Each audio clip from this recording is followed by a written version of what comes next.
தாய் கூட தன்னுடைய பிள்ளைகளை கொல்லக்கூடிய ஒரு சூழ்நிலையை நம்ம பார்க்கிறோம் இல்லையா? நம்ம அநேக நியூஸ்ல வந்து நம்ம பார்க்கிறோம்.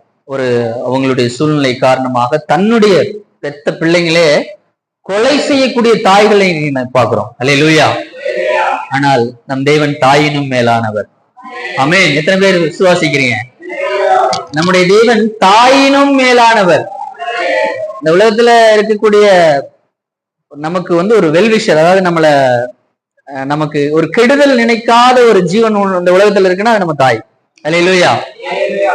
ஆனால் இந்த உலகத்தை விட மேல ஒரு பரலோக ராஜ்யம் இருக்கிறது. அங்க இருக்கக்கூடிய நம்முடைய தேவன் நம்ம ஒரு ஒரு ஒரு கடிகளவு கூட நமக்கு வந்து துரோகமோ, நமக்கு வந்து ஒரு என்ன சொல்றது, நமக்குள்ள ஒரு பிரச்சனையை கொண்டு வர மாட்டார். அல்லேலூயா. நமக்கு துரோகம் நினைக்காத ஒரு நல்ல தெய்வம் நம்முடைய தெய்வம். அதனாலதான் அவரை வந்து தாயினும் மேலானவர். அல்லேலூயா. இன்னைக்கு ஒரு சில பேருக்கு தாய் இல்லாம கூட இருக்கலாம், தகப்பன் இல்லாம கூட இருக்கலாம்.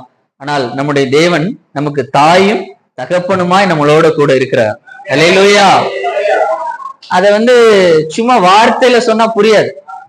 அது வந்து உணர்ந்தவங்களுக்கு தான் அந்த அந்த ரிலேஷன்ஷிப், அதாவது அந்த தேவனுக்கும் நமக்கு இடையே இருக்கக்கூடிய அந்த உறவு இருக்கு இல்லையா, அதை உணர்ந்தவங்களுக்கு மட்டும்தான் அதோடைய உண்மையான அந்த உறவுடைய மகிமை என்னன்னு தெரியும்.